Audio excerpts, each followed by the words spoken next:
All right, here we are for chapter 27. We're going to talk about plate tectonics, all right, and continental drift. All right. The idea of continental drift has, or something like it, has been around for a while. In fact, some of the first people who looked at the maps, Americo Vespucci or whatever they got America's name after, when they first did the coast of the outline of the North America, it was very soon that people noticed, wow, it's almost like they fit together. Okay, you could put Africa kind of on the east coast, and this the kind of horn thing here on South America kind of fits in that little notch on Africa right here. Okay, everything kind of fits pretty good right there. Okay, and so the idea came and occurred to people probably the first time they saw it. But the idea that continents could move and could actually have been in different places just seemed kind of crazy at the time, and so that obviously there wasn't much proof to that or anything like that.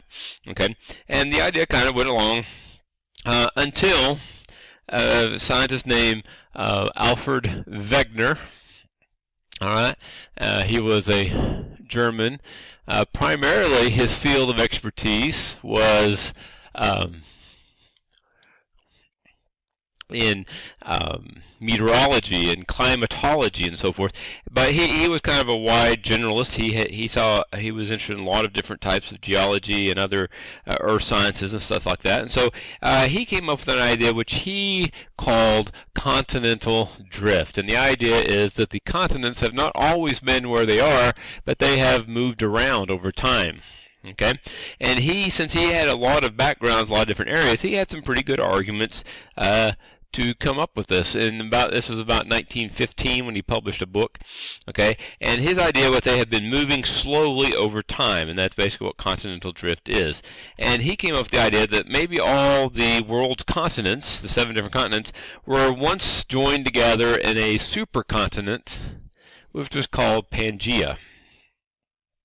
Okay, actually it should be another A right there. Okay, Pangaea, but it's just pronounced Pangaea, and that basically means Pan means all, like Pan American Games, or all the different Americas, North America, South America, and Central America come together. All Earth. Okay, so all the Earth's continents were put together, or all land or Earth.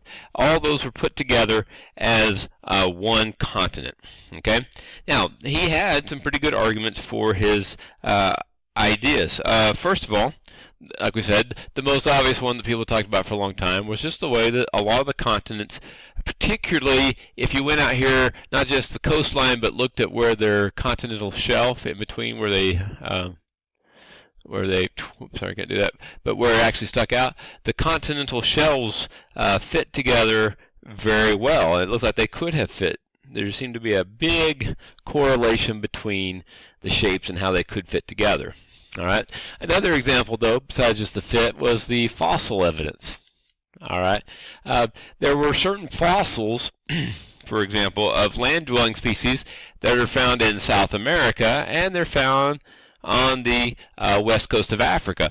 East coast of South America and west coast of Africa, and not really anywhere else. And if the continents had always been like they are now, where South America, I'm just going to do a quick approximation, and Africa are over here separated by a big ocean here, there's no really way to explain how they could have gotten from one place to another. I mean, and there were some other places in North America and Africa and other places that had fossils that just really didn't make much sense how they could have gotten from one place to another, because land animals just can't. Now, if it was a bird, it'd been easier to explain how they could have flown over or something like that. But for plants, for land animals, not so much. Plants also, there were some plants that were found in Africa, South America, Australia, Antarctica, okay, and other continents that are widely separated today. And it would be hard to explain how the seeds from one of them got from one continent to the other. But if they were at one time all one continent,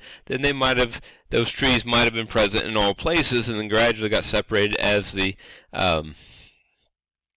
continents separated. Okay, and that kind of made sense. Okay, there were also a lot of rock similarities. Okay, there were similarities in the rocks in North America, and some of these ones in Europe. okay, and they were very similar. And so people said, well, how did these rocks look exactly like these rock layers over here? Isn't that odd that they're across from each other now, but at one time they were almost identical rock layers, okay? And Wegener, as being interested in geology, he noticed those similarities also, okay? And then probably the last thing was paleoclimatic. Paleo just means old, okay? So in the old times, the climate, evidence from what the climate was like. Right, there's some paleoclimatic, and basically what he found is a lot of these southern hemisphere, South America, Africa, Antarctica, and a few other places, showed evidence of having great glaciers covering them at one time. If you look at the rocks, they showed the marks, same type of marks that we would see now up in North America up here where you have glaciers. You saw the same kind of evidence in a lot of these more southerny ones. Okay. Now, someone said, well, perhaps there was an ice sheet that covered the whole Earth, but there's not any evidence of that.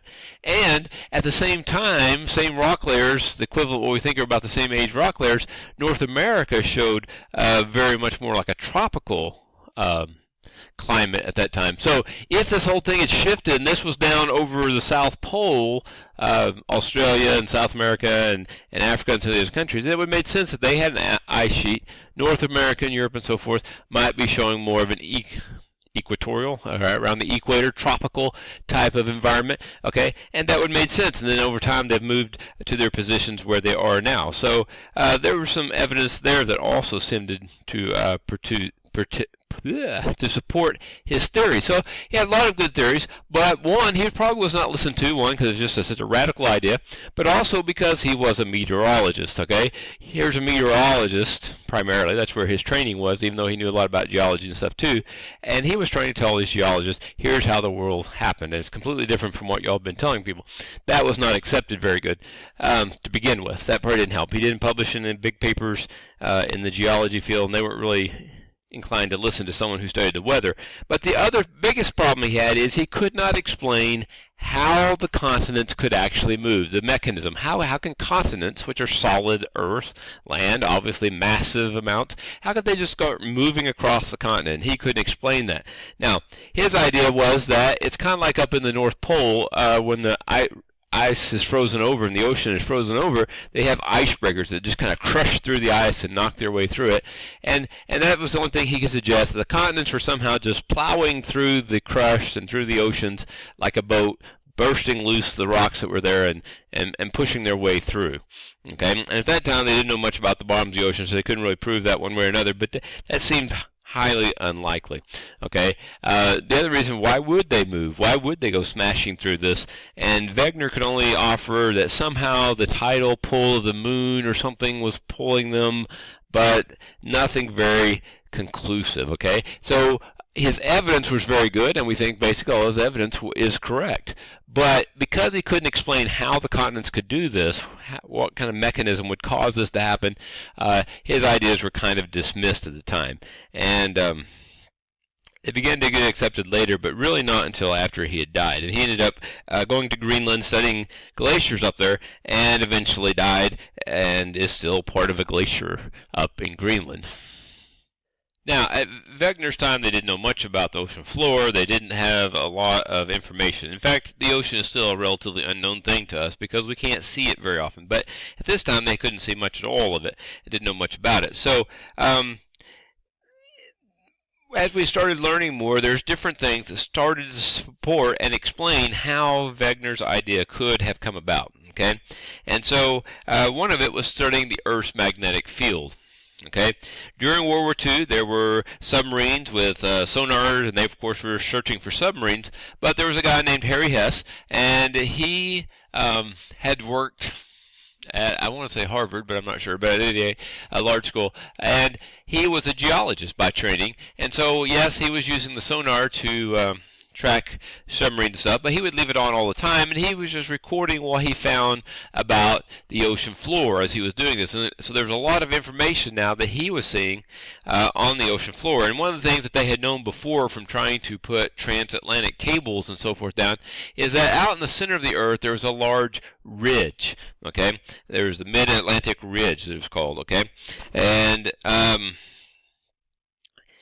Then as they started studying the magnetic fields in these areas, okay, they found that when you looked at rocks, you would expect rocks, say if they were iron, had a lot of iron in them, when they form, they're liquid and they harden, that if this is the North Pole, this is the South Pole, that the magnetic fields would always line up in that north to south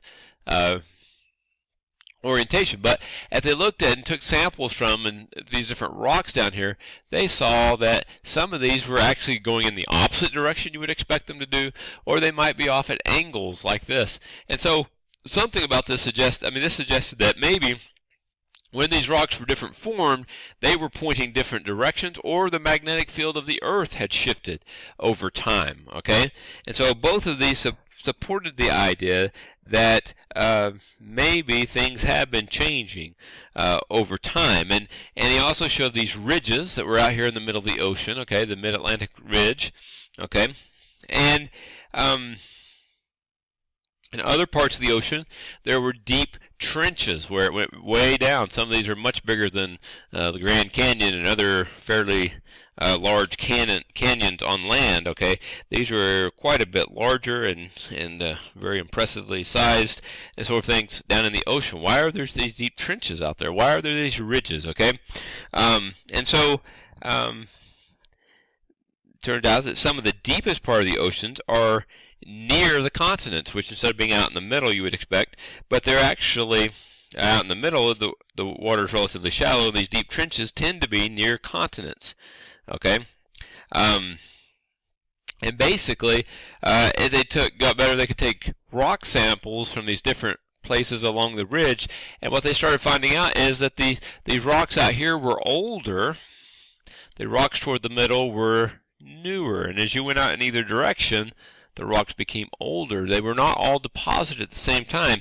And so the idea seemed to be that there must be magma coming up and forming new rock material here along the ridge.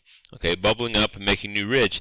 And the idea that instead of the ocean just being a static, it's just the same ocean floor that's always been here, that it's actually being added to in the middle here, and therefore these rock layers must be spreading out and allowing new rock to come up and form new sea floor. Okay, and so this was Harry Hess came up with the idea of sea floor spreading. Okay, that the actual sea floor or the ocean bottom was actually had spots where it was spreading out, getting bigger because new magma was coming and forming new rocks in the middle of it. All right, and so Hess's idea was that this would explain how if you had hot liquidy layers that we've talked about before that were coming up, they could be pulling these ridges apart in opposite directions, pulling them this direction. As these convection currents flow in the mantle, they could pull these apart, and this new magma coming up, making the mid-ocean ridge is some of the newest ocean crust, putting new ocean crust. But if you're getting new ocean crust, somewhere it has to be destroying, or else the Earth would have to get bigger and bigger. So it turns out that when this crust is being pushed up against the continent, a lot of this was being pushed down underneath it. Well, as it gets pushed down, that kind of pulls both layers down, and that's why you have these big trenches, and that's why they're near continents, because when this ocean crust comes near a continent, it gets pushed down, and so you get this big trench. It kind of pulls both plates down a little bit, pulls them down, and that causes a big V-shaped trench right there. Okay. Along with that, as this goes underground, some of it would begin to get higher heat and pressure, begin to melt, send up magma. A lot of times you would have volcanoes or mountains that were formed by volcanoes along the coast of these continents, and that also seemed to fit with what we're saying. Okay, so spreading was happening here. Subduction is the fancy word over here for what's happening here. We're pushing these crust layers underneath other ones. That's called subduction, and that was causing the trenches as well as some of the volcanic activity right there. So here the crust is being destroyed or recycled, really, and here it's being split open and new crust or lithosphere is being formed. All right, this started giving a lot of explanation about how these continents could move.